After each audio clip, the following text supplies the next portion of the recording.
ಇವತ್ತು ನಾವು ನಮ್ಮ ಚಾನೆಲ್ ನಲ್ಲಿ ನೋಡೋ ಮೂವಿ ಯಾವುದು ಅಂದ್ರೆ ಡೌನ್ ರೇಂಜ್ ಅನ್ನೋ ಒಂದು ಸೂಪರ್ ಆದ ಥ್ರಿಲ್ಲರ್ ಮೂವಿನೇ ಈ ವಿಡಿಯೋದಲ್ಲಿ ನಾವು ನೋಡೋದು. ಮೂವಿನ ಫಾರ್ವರ್ಡ್ ಮಾಡಿ ನೋಡೋಕೆ ಆಗದೆ ಇರೋ ತರ ಸ್ಟಾರ್ಟಿಂಗ್ ಇಂದ ಎಂಡ್ ವರ್ಗೂ ನೆಕ್ಸ್ಟ್ ಏನಾಗುತ್ತೆ ಅಂತ ಸಖತ್ ಇಂಟ್ರೆಸ್ಟಿಂಗ್ ಆಗಿ ಮಾಡಿದ್ದಾರೆ. ಸೊ ವಿಡಿಯೋನ ನೋಡೋಕೆ ಮುಂಚೆ ಯೋ ಗಾಯ್ಸ್, ನಮ್ಮ ಚಾನೆಲ್ ನಲ್ಲಿ ಮೆಂಬರ್ಶಿಪ್ ಜಾಯಿನ್ ಬಟನ್ ಆಕ್ಟಿವೇಟ್ ಮಾಡಿದೆ. ಇಂಟ್ರೆಸ್ಟ್ ಇರೋರು ಜಾಯಿನ್ ಆಗೋದ್ರಿಂದ ಏನ್ ಯೂಸ್ ಗುರು ಅಂತ ನೀವು ಕೇಳಿದ್ರೆ ನೀವು ನನ್ನ ಜೊತೆ ಡೈರೆಕ್ಟ್ ಚಾಟ್ ಮಾಡಬಹುದು, ಶೌಟ್ ಔಟ್ ಸಿಗುತ್ತೆ. ಮತ್ತೆ ನಮ್ಮ ಚಾನೆಲ್ ಮೆಂಬರ್ ಆಗಿ ವಿಡಿಯೋಸ್ ಗಳಿಗೆ ನೀವು ಕಮೆಂಟ್ ಮಾಡಿದ್ರೆ ಫಸ್ಟ್ ನನ್ನ ಕಡೆಯಿಂದ ನಿಮ್ಮ ಕಮೆಂಟ್ಸ್ ಗಳಿಗೆ ರಿಪ್ಲೈ ಬರುತ್ತೆ. ನನ್ನ ಅಟೆನ್ಷನ್ ನಿಮಗೆ ಫುಲ್ ಸಿಗುತ್ತೆ. ಅದೇ ಬಿಗ್ಗೆಸ್ಟ್ ಮೆಂಬರ್ ಆದ್ರೆ ನೀವು ಯಾವ ಮೂವಿನ ಸಜೆಸ್ಟ್ ಮಾಡ್ತಿರೋ, ಅಪ್ಲೋಡ್ ಮಾಡೋಕೆ ಹೇಳ್ತಿರೋ ಆ ಮೂವಿ ಆ ವಾರದಲ್ಲೇ ನಮ್ಮ ಚಾನೆಲ್ ಅಲ್ಲಿ ಸಜೆಸ್ಟ್ ಮಾಡಿದವರ ಹೆಸರ ಜೊತೆಗೆ ಅಪ್ಲೋಡ್ ಆಗುತ್ತೆ. ಮತ್ತೆ ನಮ್ಮ ಚಾನೆಲ್ಗೆ ನಿಮ್ಮ ಫುಲ್ ಸಪೋರ್ಟ್ ಕೊಡೋದಾಗಿದ್ರೆ, ನಮ್ಮ ಚಾನೆಲ್ಗೆ ಹೆಲ್ಪ್ ಮಾಡೋದಾಗಿದ್ರೆ, ನಮ್ಮ ಚಾನೆಲ್ ಅಂದ್ರೆ ಏನು ನನ್ಗೆ ಹೆಲ್ಪ್ ಮಾಡೋದಾಗಿದ್ರೆ, ನಮ್ಮ ಅಣ್ಣ ನಮ್ಮ ತಮ್ಮ ಏನೋ ಕಷ್ಟಪಟ್ಟು ವಿಡಿಯೋಗಳನ್ನ ಹಾಕ್ತಾ ಇದ್ದಾನೆ, ಸ್ವಲ್ಪ ಸಹಾಯ ಮಾಡೋಣ ಅಂತ ನಿಮ್ಗೆ ಅನ್ಸಿದ್ರೆ ಜಾಯಿನ್ ಬಟನ್ ನ ಪ್ರೆಸ್ ಮಾಡಿ ಚಾನೆಲ್ಗೆ ಮೆಂಬರ್ ಆಗಿ. ನನ್ನ ಸೋಷಿಯಲ್ ಮೀಡಿಯಾದಲ್ಲೂ ಕಾಂಟ್ಯಾಕ್ಟ್ ಮಾಡಿ. ಸೊ ಮರಿದೆ ಮೆಂಬರ್ಸ್ ಆಗ್ಬಿಡಿ. ಸರಿ, ಓಕೆ, ಇವಾಗ ಮೂವಿ ಒಳಗಡೆ ಹೋಗೋಕ್ಕೂ ಮುಂಚೆ ಸಬ್ಸ್ಕ್ರೈಬ್ ಮಾಡದೇ ಇರೋರು ಸಬ್ಸ್ಕ್ರೈಬ್ ಮಾಡ್ಕೊಳ್ಳಿ, ಮರಿಯದೆ ಬೆಲ್ ಐಕಾನ್ ನ ಪ್ರೆಸ್ ಮಾಡಿ. ನೀವು ಮಾಡೋ ಸಬ್ಸ್ಕ್ರಿಪ್ಷನ್, ಶೇರ್, ಲೈಕ್, ಕಮೆಂಟ್ಸೇ ನಮಗೆ ಮೋಟಿವೇಶನಲ್ ಆಗಿರುತ್ತೆ. ಫಾಲೋ ಮಾಡದೇ ಇರೋರು ಫಾಲೋ ಮಾಡ್ಕೊಳ್ಳಿ. ಸರಿ, ಓಕೆ, ಇವಾಗ ಕತೆ ಒಳಗಡೆ ಹೋಗೋಣ.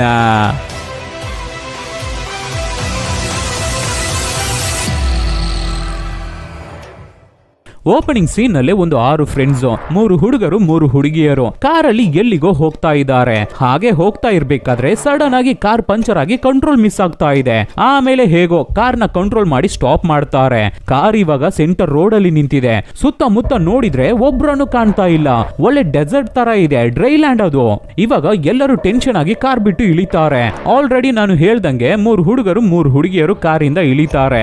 ಆ ಕಾರಿಗೆ ಒಬ್ಬನೇ ಓನರ್ ಮತ್ತೆ ಅವನ ಲವ್ವರ್, ಮಿಗ್ದವರೆಲ್ಲ ಜಸ್ಟ್ ಟ್ರಾವೆಲರ್ಸ್ ಅಷ್ಟೇ. ಆಕ್ಚುಲಿ ಫಾರಿನ್ ಕಂಟ್ರೀಸ್ ಗಳಲ್ಲಿ ಕಾರ್ ಪೂಲಿಂಗ್ ಅನ್ನೋ ಒಂದು ವಿಷಯ ಇದೆ. ಅದು ಏನು ಅಂದ್ರೆ, ಇವಾಗ ನಿಮ್ಮ ಹತ್ರ ಒಂದು ಕಾರ್ ಇದೆ ಅಂದ್ರೆ ಅದನ್ನ ನೀವು ಡ್ರೈವ್ ಮಾಡ್ಕೊಂಡು ಹೋಗ್ಬೇಕಾದ್ರೆ ಸಡನ್ ಆಗಿ ಒಂದು 4-5 ಜನ ರೋಡ್ ಅಲ್ಲಿ ಹೋಗ್ತಾ ಇರೋರು ಲಿಫ್ಟ್ ಕೇಳಿ ಅವರ ಹತ್ರ ಇರೋ ಸ್ವಲ್ಪ ಹಣನ ಕೊಟ್ಟು ನಿಮ್ಮ ಕಾರಿಗೆ ಹತ್ಕೊಂಡು ಟ್ರಾವೆಲ್ ಮಾಡ್ತಾರೆ. ಅದ್ರ ಹೆಸರೇ ಕಾರ್ ಪೂಲಿಂಗ್. ಆ ತರ ಬಂದವ್ರೆ ಮಿಕ್ಕಿದ 4 ಜನನು. ಸರಿ, ಕಾರ್ ಪಂಚರ್ ಆಗ್ಬಿಡ್ತು. ರೋಡ್ ಅಲ್ಲಿ ಯಾವನಾದ್ರೂ ಬರ್ತಾನೆ ಲಿಫ್ಟ್ ಕೇಳೋಣ ಅನ್ಕೊಂಡ್ರೆ ರೋಡ್ ಅಲ್ಲಿ ಒಬ್ಬರನ್ನು ಕಾಣ್ತಾ ಇಲ್ಲ, ಒಂದು ನಾಯಿನ ಕೂಡ ಕಾಣ್ತಾ ಇಲ್ಲ. ಸರಿ, ಪಂಚರ್ ಆಗಿದ್ದ ಟೈರ್ನಾದ್ರೂ ಚೇಂಜ್ ಮಾಡೋಣ ಅಂತ ಇಬ್ಬರು ಹುಡುಗರು ಕೆಲಸ ಮಾಡ್ತಾ ಇರ್ತಾರೆ. ಇವಾಗ ಇವರು ಇರೋ ಜಾಗದಲ್ಲಿ ಒಂದು ಚೂರು ಸಿಗ್ನಲೇ ಸಿಗ್ತಾ ಇಲ್ಲ. ಆದ್ರೆ ಸ್ವಲ್ಪ ದೂರ ಮುಂದೆ ಹೋದ್ರೆ ಒಂದು ಪರ್ಟಿಕ್ಯುಲರ್ ಜಾಗದಲ್ಲಿ ಮಾತ್ರ ಏನೋ ಸುಮಾರಾಗಿ ಸಿಗ್ನಲ್ ಸಿಗುತ್ತೆ. ಅದ್ರಲ್ಲಿ ಒಂದು ಹುಡುಗಿ ಅದೇ ತರ ಸಿಗ್ನಲ್ ಸಿಗೋ ಜಾಗಕ್ಕೆ ಹೋಗಿ ಅದನ್ನ ಕೂಡ ಫೋಟೋ ತಗೊಂಡು ಸೋಷಿಯಲ್ ಮೀಡಿಯಾಗೆ ಅಪ್ಲೋಡ್ ಮಾಡ್ತಾ ಇದ್ದಾಳೆ. ಯಾವ ಟೈಮಲ್ಲಿ ಹುಟ್ಟಿದ್ಲು. ಸೋಷಿಯಲ್ ಮೀಡಿಯಾದಲ್ಲಿ ಪೋಸ್ಟ್ ಮಾಡಿದ ಮೇಲೆ ಮತ್ತೆ ರಿಟರ್ನ್ ಕಾರ್ ಹತ್ರನೇ ಬಂದ್ಬಿಡ್ತಾಳೆ. ಈ ಗ್ಯಾಂಗ್ ಅಲ್ಲಿ ಒಬ್ಬ ಬ್ಲಾಕಿ ಇರ್ತಾನೆ. ಅವನ ಹೆಸರು ಎರಿಕ. ಅವನಿಗೆ ಇವಾಗ ಸೂಸು ಬರ್ತಾ ಇದೆ. ಅದಕ್ಕೆ ಕಾಡು ಒಳಗಡೆ ಓಡಿ ಹೋಗ್ತಾ ಇದ್ದಾನೆ. ಪಾಪ, ಅಷ್ಟೊಂದು ಅರ್ಜೆಂಟ್. ಇವಾಗ ಟೋಡೋನ ಹುಡುಗನು 3 ಹುಡುಗಿಯರು ಕಾರಿಗೆ ಈ ಕಡೆ ಕೂತ್ಕೊಂಡು ಮಾತಾಡ್ತಾ ಇದ್ದಾರೆ. ಪಂಚರ್ ಆಗಿರೋ ಟೈರ್ಗೆ ಈ ಕಡೆ ಕೂತ್ಕೊಂಡು ಮಾತಾಡ್ತಾ ಇದ್ದಾರೆ. ಆ ಕಡೆ ಒಬ್ಬ ಟೈರ್ ನ ಚೇಂಜ್ ಮಾಡ್ತಾ ಇದ್ದಾನೆ. ಆವಾಗ ಟೈರ್ ರೋಲ್ ಮಾಡ್ಕೊಂಡು ಹೋಗುತ್ತೆ. ಅದಕ್ಕೆ ಅದನ್ನ ಹಿಡಿದು ಮೇಲೆತ್ತಿ ನೋಡ್ಬೇಕಾದ್ರೆ ಸಡನ್ ಆಗಿ ಅದರಿಂದ ಒಂದು ಬುಲೆಟ್ ಕೆಳಗೆ ಬೀಳುತ್ತೆ. ಹಾಗಾದ್ರೆ ಟೈರ್ ಆಟೋಮೆಟಿಕ್ ಪಂಚರ್ ಆಗಿಲ್ಲ, ಯಾವನು ಶೂಟ್ ಮಾಡಿ ಪಂಚರ್ ಮಾಡಿದ್ದಾನೆ ಅಂತ ಹುಡುಗ ಯೋಚನೆ ಮಾಡ್ತಾ ಇರ್ಬೇಕಾದ್ರೆ ಚಿಕ್ಕದಾಗಿ ಒಂದು ಸೌಂಡ್ ಕೇಳುತ್ತೆ. ಏನು ಅಂತ ನೋಡಿದ್ರೆ ಟೈರ್ ರೋಲ್ ಮಾಡ್ಕೊಂಡು ಹೋಗ್ತಾ ಇದೆ. ಅದನ್ನ ನೋಡೋ ಟೋಡೋ ಟೈರ್ ನ ಕ್ಯಾಚ್ ಮಾಡೋಕೆ ಹೋಗ್ತಾನೆ. ಆವಾಗ ಟೋಡ್ ಅವನ ಗರ್ಲ್ ಫ್ರೆಂಡ್ ಏನದು ಸದ್ದು ಅಂತ ನೋಡೋಕೆ ಈ ಕಡೆ ಬಂದ್ರೆ ಕಾರ್ ಟೈರ್ ನ ಚೇಂಜ್ ಮಾಡ್ತಾ ಇದ್ದ ಅಲ್ವಾ, ಅವನ ತಲೆಗೆ ಯಾರೋ ಶೂಟ್ ಮಾಡಿದ್ದಾರೆ. ಅವನ ತಲೆಯಲ್ಲಿ ಬುಲೆಟ್ ಹೋಲ್ ಬಿದ್ದಿದೆ. ಇದನ್ನ ನೋಡಿ ಇವಳು ಕಿರ್ಚ್ಕೊಳ್ಳೋ ಅಷ್ಟರಲ್ಲಿ ಇವಳ ಕೈಯಲ್ಲಿ ರಕ್ತ ಚೊಡ್ತಾ ಇದೆ. ಏನು ಅಂತ ನೋಡಿದ್ರೆ ಇವಳ ಕಣ್ಣಿಗೆ ಅವನು ಶೂಟ್ ಮಾಡಿದ್ದಾನೆ. ಗಣ್ಣಿಗೆ ಸೈಲೆನ್ಸರ್ ನ ಯೂಸ್ ಮಾಡಿ ಶೂಟ್ ಮಾಡ್ತಾ ಇದ್ದಾನೆ ಅನ್ಸುತ್ತೆ. ಸದ್ದೇ ಇಲ್ಲ. ಇವಾಗ ಹುಡುಗಿ ಹೆಲ್ಪ್ ಹೆಲ್ಪ್ ಅಂತ ಟೋಡ್ ಹತ್ರ ಹೋಗ್ಬೇಕಾದ್ರೆ ಮತ್ತೆ ಅದೇ ಕಣ್ಣಿಗೆ ಶೂಟ್ ಮಾಡಿ ಸಾಯಿಸ್ತಾನೆ ಹುಡುಗಿನ. ಆ ಹುಡುಗಿ ಹಾರ್ಕೊಂಡು ಹೋಗಿ ಬೀಳ್ತಾಳೆ. ಮಿಕ್ದವರು ಸುತ್ತಮುತ್ತ ನೋಡ್ತಾರೆ. ಖಂಡಿತ ಅವನು ಯಾವ್ದೋ ಮರದಲ್ಲಿ ಕೂತ್ಕೊಂಡೆ ಶೂಟ್ ಮಾಡ್ತಾ ಇರ್ಬೇಕು ಅನ್ನೋದನ್ನ ತಿಳ್ಕೊಂಡು ಆ ಗ್ರೂಪ್ ಅಲ್ಲಿ ಇರೋ ಕರೆನ್ ಅನ್ನೋ ಹುಡುಗಿ ಅವನು ಖಂಡಿತ ಮರದ ಮೇಲೆ ಕೂತ್ಕೊಂಡೆ ಶೂಟ್ ಮಾಡ್ತಾ ಇದ್ದಾನೆ, ಎಲ್ಲರೂ ಹೋಗಿ ಬೇಗ ಹೌಸ್ಕೊಳ್ಳಿ ಅಂತ ಕಿರ್ಚ್ತಾಳೆ. ಸೊ ಎಲ್ಲರೂ ಹೌಸ್ಕೋಬೇಕಾದ್ರೆ ಅಷ್ಟರಲ್ಲಿ ಟೋಡ್ ಅವನ ಶೋಲ್ಡರ್ಗೆ ಶೂಟ್ ಮಾಡಿ ಬಿಡ್ತಾನೆ ಕಿಲ್ಲರ್. ಈ ಕಡೆ ಎರಿಕೋ ಅಯ್ಯೋ ದೇವ್ರೇ ನನ್ನ ಕಾಪಾಡು, ಮಾರಮ್ಮನ್ಗೆ ಅರ್ಕೆ ಹೊತ್ಕೋತೀನಿ ಅಂತ ಎದ್ದು ಬಿದ್ದು ಓಡಿ ಹೋಗಿ ಒಂದು ಮರದ ಹಿಂದೆ ಹೌಸ್ಕೋತಾನೆ. ಸದ್ಯ ಟೋಡ್ಗೆ ಏನು ದೊಡ್ಡದಾಗಿ ಏಟಾಗಿಲ್ಲ, ಅವನ ಶೋಲ್ಡರ್ಗೆ ಮಾತ್ರ ಏಟಾಗಿದೆ.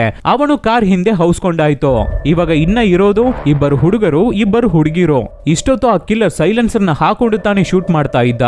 ಇವಾಗ ಸೈಲೆನ್ಸರ್ ನ ಬಿಚ್ಚಿಟ್ಬಿಟ್ಟು ಶೂಟ್ ಮಾಡ್ತಾ ಇದ್ದಾನೆ. ಯಾಕೆ ಅಂದ್ರೆ ಇವರೆಲ್ಲ ಕಾರ್ ಹಿಂದೆ ಹೌಸ್ಕೊಂಡಿದ್ದಾರೆ ಅಲ್ವಾ. ಶೂಟ್ ಮಾಡ್ಬೇಕಾದ್ರೆ ಸೈಲೆನ್ಸರ್ ಬುಲೆಟಿನ ಸ್ಪೀಡ್ ನ ಸ್ಲೋ ಮಾಡಿಬಿಡುತ್ತೆ. ಇವಾಗ ಕಾರನ್ನು ದಾಟ್ಕೊಂಡು ಬಂದು ಬುಲೆಟ್ ಇವ್ರುಗಳನ್ನ ಸಾಯಿಸಬೇಕು ಅಲ್ವಾ, ಅದಕ್ಕೆ ಸೈಲೆನ್ಸರ್ ನ ಬಿಚ್ಚಿಟ್ಬಿಟ್ಟು ಶೂಟ್ ಮಾಡ್ತಾ ಇದ್ದಾನೆ ಕಿಲ್ಲರ್. ಈ ಇನ್ಫಾರ್ಮೇಶನ್ ಎಲ್ಲ ಆ ಗ್ರೂಪ್ ಅಲ್ಲಿ ಇರೋ ಕರೆನೆ ಕೊಡ್ತಾ ಇರೋದು. ಯಾಕೆ ಅಂದ್ರೆ ಅವಳ ಫ್ಯಾಮಿಲಿಯಲ್ಲಿ ತುಂಬಾ ಜನ ಆರ್ಮಿಯಲ್ಲಿ ಇದ್ದಿದ್ದಾರೆ. ಅದಕ್ಕೆ ಅವಳಿಗೆ ಈ ಗನ್ಸ್ ಬಗ್ಗೆನೂ ಅದ್ರ ಕಂಟ್ರೋಲ್ ಬಗ್ಗೆನೂ ಗೊತ್ತಿದೆ. ಸರಿ ಓಕೆ, ಹೇಗೆ ಈ ವಿಷಯನ ಪೊಲೀಸ್ಗೆ ಇನ್ಫಾರ್ಮ್ ಮಾಡೋದು ಅಂತ ಯೋಚನೆ ಮಾಡ್ಬೇಕಾದ್ರೆ ಜೊತೆಗಿರೋ ಹುಡುಗಿ, ನಾನು ಕಾರ್ನ ಬಿಟ್ಟು ಸ್ವಲ್ಪ ದೂರ ಮುಂದೆ ಹೋದೆ, ಆವಾಗ ನನಗೆ ಸಿಗ್ನಲ್ ಸುಮಾರಾಗಿ ಸಿಕ್ತು ಅಂತ ಹೇಳ್ತಾಳೆ. ಆವಾಗ ಟೋಡ್ಗೆ ಒಂದು ಐಡಿಯಾ ಬರುತ್ತೆ. ಸೊ ಫೋನ್ ನ ಒಂದು ಸೆಲ್ಫಿ ಸ್ಟಿಕ್ ಗೆ ಕನೆಕ್ಟ್ ಮಾಡಿ ವಾಯ್ಸ್ ಮೋಡ್ ಅಲ್ಲೇ ಪೊಲೀಸ್ಗೆ ಕಾಲ್ ಮಾಡೋಣ ಅಂತ ಆ ಸ್ಟಿಕ್ ನ ಯೂಸ್ ಮಾಡಿ ಡಿಸ್ಟೆನ್ಸ್ ನ ಫಿಲ್ ಮಾಡ್ತಾನೆ ಟೋಡ್. ಸಿಗ್ನಲ್ ಸಿಗುತ್ತೆ. ಕಾಲ್ 911 ಅಂತ ಹೇಳಿದ ನೆಕ್ಸ್ಟ್ ಸೆಕೆಂಡ್ ಸ್ಮಾರ್ಟ್ ಫೋನ್ ನ ಶೂಟ್ ಮಾಡಿ ಚಿಂದಿ ಮಾಡ್ತಾನೆ ಕಿಲ್ಲರ್. ಈ ಪ್ಲಾನ್ ಇವಾಗ ಫ್ಲಾಪ್ ಆಗ್ಬಿಡುತ್ತೆ. ಆವಾಗ ಸೆಲ್ ಫೋನ್ ಹುಡುಗಿ ಜೋಡಿ, ಅವಳ ಹೆಸರು ಜೋಡಿ, ನಾವು 4 ಜನ ಇದೀವಲ್ವಾ, ನಾವು ಒಬ್ಬೊಬ್ಬರು ಸೇಮ್ ಟೈಮ್ ಬೇರೆ ಬೇರೆ ಕಡೆ ಓಡಿ ಹೋಗೋಣ. ಆವಾಗ ಕಿಲ್ಲರ್ ಕನ್ಫ್ಯೂಸ್ ಆಗ್ತಾನೆ. ಆ ಗ್ಯಾಪ್ ನ ಯೂಸ್ ಮಾಡಿ ಎಸ್ಕೇಪ್ ಆಗ್ಬಿಡೋಣ ಅಂತ ಅನ್ಬೇಕಾದ್ರೆ ಅದಕ್ಕೆ ಕಾರಣ, ಖಂಡಿತ ಇದು ವರ್ಕೌಟ್ ಆಗಲ್ಲ. ಯಾಕೆ ಅಂದ್ರೆ ಅಷ್ಟು ಸ್ಪೀಡ್ ಆಗಿ ನಾವು ಕಾರಲ್ಲಿ ಬರ್ತಾ ಇರ್ಬೇಕಾದ್ರೇನೆ ಕರೆಕ್ಟ್ ಆಗಿ ಕಾರ್ ಟೈರ್ ನ ಏಮ್ ಮಾಡಿ ಶೂಟ್ ಮಾಡಿದ್ದಾನೆ ಆ ಕಿಲ್ಲರ್. ನೀನ್ ಹೇಳೋ ಪ್ಲಾನ್ ಪ್ರಕಾರ 4 ಜನ ಓಡಿ ಹೋದ್ರೆ ಖಂಡಿತ 2-3 ಜನರನ್ನ ಕೊಂದು ಬಿಡ್ತಾನೆ ಅಂತ ಹೇಳ್ತಾ ಇದ್ದಾಳೆ ಕರಣ್. ಆವಾಗ ಟೋಡ್ ಒಂದು ಸೂಪರ್ ಐಡಿಯಾ ಹೇಳ್ತಾನೆ.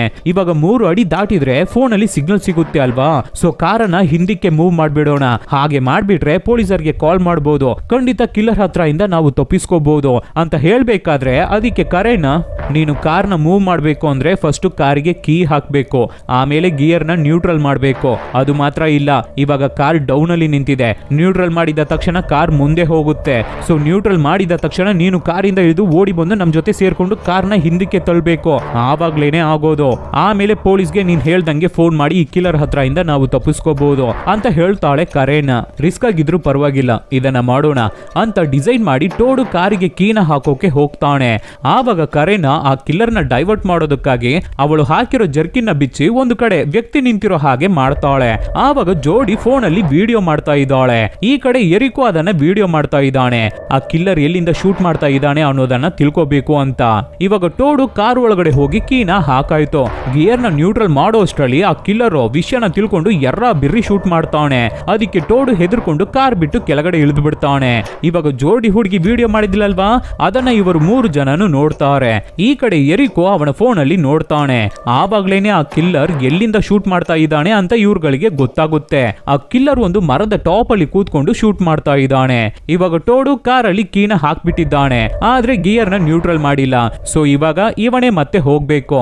ಈ ಸಲ ಆ ಕಿಲ್ಲರ್ ಖಂಡಿತ ಕರೆಕ್ಟ್ ಆಗಿ ಶೂಟ್ ಮಾಡ್ತಾನೆ ಅಂತ ಗೊತ್ತು. ಅದಕ್ಕೆ ಟೋಡು ಕಾರಿಗೆ ಆ ಸೈಡ್ ಟೂಲ್ ಬಾಕ್ಸ್ ಇರುತ್ತೆ, ಅದನ್ನ ಹೇಗೋ ಸೈಲೆಂಟ್ ಆಗಿ ತಗೊಂಡು ಬಂದು ಆ ಬಾಕ್ಸ್ ನ ಹೊಡೆದು ಅದ್ರ ಟಾಪ್ ನ ಅವನ ಕೈಯಿಗೆ ಸೇರ್ದಂಗೆ ಟೇಪ್ ನ ಕಟ್ಕೋತಾನೆ. ಕಿಲ್ಲರ್ ಇವಾಗ ಶೂಟ್ ಮಾಡಿದ್ರು ಜೀವಕ್ಕೆ ಏನು ಅಪಾಯ ಆಗ್ಬಾರ್ದು ಅಂತ ಸುಮಾರಾಗಿ ಸೇಫ್ಟಿ ಮಾಡ್ಕೋತಾ ಇದ್ದಾನೆ ಟೋಡ್. ಈ ಸಲ ಕಿಲ್ಲರ್ದು ಖಂಡಿತ ಗುರಿ ಮಿಸ್ಸೇ ಆಗಲ್ಲ. ಸೊ ಅವನ ಗಮನ ಪೂರ್ತಿ ಕಾರ್ ಮೇಲೇನೆ ಇದೆ. ಈ ಕಡೆ ಟೋಡ್ ಕಾರ್ ಒಳಗಡೆ ಹೋಗ್ತಾನೆ. ಗಿಯರ್ ನು ನ್ಯೂಟ್ರಲ್ ಮಾಡಾಯ್ತು, ಆದ್ರೆ ಕಿಲ್ಲರ್ ಟೋಡ್ ಕೈಗೆ ಕರೆಕ್ಟ್ ಆಗಿ ಶೂಟ್ ಮಾಡಿ ಬಿಡ್ತಾನೆ. ಸೊ ಟೋಡು ಕೆಳಗಡೆ ಬಿದ್ದು ಒದ್ದಾಡ್ತಾ ಇರ್ತಾನೆ. ನ್ಯೂಟ್ರಲ್ ಮಾಡಿದ್ರಿಂದ ಕಾರು ಡೌನಿಗೆ ಹೋಗ್ತಾ ಇದೆ. ಸೊ ಜೋಡಿ ಮತ್ತೆ ಕರೇನು ಕಾರ್ನ ಹಿಂದಕ್ಕೆ ತಳ್ತಾ ಇದ್ದಾರೆ. ಆವಾಗ ಕಿಲ್ಲರ್ ಶೂಟ್ ಮಾಡೋದನ್ನ ನೋಡಿ ಹೆದರ್ಕೊಂಡು ಜೋಡಿ ಕೈನ ತೆಗಿಬೇಕಾದ್ರೆ ಅವಳ ಕೈಗೆ ಏಟಾಗ್ಬಿಡುತ್ತೆ. ಆದ್ರಿಂದ ಕರೇನ್ ಒಬ್ಬಳ ಕೈಯಲ್ಲೇ ಬ್ಯಾಲೆನ್ಸ್ ಮಾಡೋಕೆ ಆಗ್ತಾ ಇಲ್ಲ, ಅವಳು ಬಿಟ್ಬಿಡ್ತಾಳೆ. ಸೊ ಕಾರು ಡೌನಿಗೆ ಹೋಗ್ತಾ ಇದೆ. ಸೊ ಇವಾಗ ಟೋಡ್ ಎದ್ದು ಹೋಗಿ ಕಾರ್ನ ಸ್ಟಾಪ್ ಮಾಡೋಕೆ ಟ್ರೈ ಮಾಡ್ತಾನೆ, ಆದ್ರೆ ಅವನಿಗೂ ಆಗ್ತಾ ಇಲ್ಲ. ಕಾರ್ ಸ್ಟೆಪ್ನಿನ ಟೈಟ್ ಮಾಡಿದವನು ಫುಲ್ ಆಗಿ ಟೈಟ್ ಮಾಡಿಲ್ಲ. ಸೊ ಕಾರು ಒಂದು ಕಡೆ ಟೈರ್ ಬೆಂಡ್ ಆಗಿ ನಿಂತ್ಕೊಳ್ಳುತ್ತೆ. ಇವಾಗ ಜೋಡಿ ಹೊರಗಡೆ ಬಿದ್ದಿದ್ದಾಳೆ. ಸರಿ, ಅವಳ ಕತೆ ಮುಗೀತು, ಕಿಲ್ಲರ್ ಸಾಯಿಸ್ಬಿಡ್ತಾನೆ ಅಂತ ಅನ್ಕೊಂಡ್ರೆ ಸ್ವಲ್ಪ ಗ್ಯಾಪ್ ಸಿಕ್ಕಿದ್ರೇನೆ ಶೂಟ್ ಮಾಡ್ತಾ ಇದ್ದ ಕಿಲ್ಲರು ಇನ್ನ ಅವಳನ್ನ ಶೂಟೇ ಮಾಡಿಲ್ಲ. ಆವಾಗ್ಲೇನೆ ಕರಣಿಗೆ ಗೊತ್ತಾಗುತ್ತೆ, ಹೇ ಆ ಕಿಲ್ಲರ್ ಗನ್ನ ರೀಲೋಡ್ ಮಾಡ್ತಾ ಇದ್ದಾನೆ ಕಣೆ, ಬೇಗ ಓಡಿ ಬಾ ಅಂತ ಜೋಡಿನ ನೋಡಿ ಕೂಗ್ಬೇಕಾದ್ರೆ ಈ ಕಡೆ ಎರಿಕೋ ಇದೇ ಚಾನ್ಸ್ ಅಂತ ಕಾರಿಗೆ ಓಡಿ ಹೋಗೋಕೆ ನೋಡ್ತಾನೆ. ಆದ್ರೆ ಅಷ್ಟರಲ್ಲಿ ಆ ಕಿಲ್ಲರು ಜೋಡಿನ ಏಮ್ ಮಾಡ್ತಾ ಇದ್ದವನು ಇವಾಗ ಎರಿಕ್ನ ಏಮ್ ಮಾಡ್ತಾ ಇದ್ದಾನೆ. ಅವನ ಕಾಲಿಗೆ ಶೂಟ್ ಮಾಡ್ತಾನೆ ಇದ್ದಾನೆ ಕಿಲ್ಲರ್. ಅವನನ್ನ ಒಂದೇ ಸಲಿಗೆ ಸಾಯಿಸ್ಲಿಲ್ಲ. ಎರಿಕು ಸ್ವಲ್ಪ ಮೂವ್ ಆದ್ರೂ ಕೂಡ ಅವನ ಕಾಲನ್ನೇ ಟಾರ್ಗೆಟ್ ಇಟ್ಟು ಶೂಟ್ ಮಾಡ್ತಾ ಇದ್ದಾನೆ ಕಿಲ್ಲರ್. ಅದಕ್ಕೆ ಎರಿಕು ಅಲ್ಲಾಡ್ದೆ ಅದೇ ಜಾಗದಲ್ಲಿ ಸೈಲೆಂಟ್ ಆಗಿ ಮಲಗ್ಬಿಡ್ತಾನೆ. ಆವಾಗ ಎರಿಕ್ ಬಾಡಿಯಿಂದ ತುಂಬಾನೇ ಬ್ಲಡ್ ಬ್ಲೀಡ್ ಆಗ್ತಾ ಇದೆ. ಅದನ್ನ ಕರೆನ್ ನೋಡ್ಬಿಟ್ಟು ನಿನ್ನ ಬೆಲ್ಟ್ ನ ಬಿಚ್ಚಿ ಕಾಲಿಗೆ ಕಟ್ಕೋ, ಆವಾಗ್ಲೇನೆ ಬ್ಲಡ್ ಬ್ಲೀಡ್ ಆಗಲ್ಲ, ಅದು ಕಂಟ್ರೋಲ್ ಆಗುತ್ತೆ ಅಂತ ಹೇಳ್ತಾಳೆ.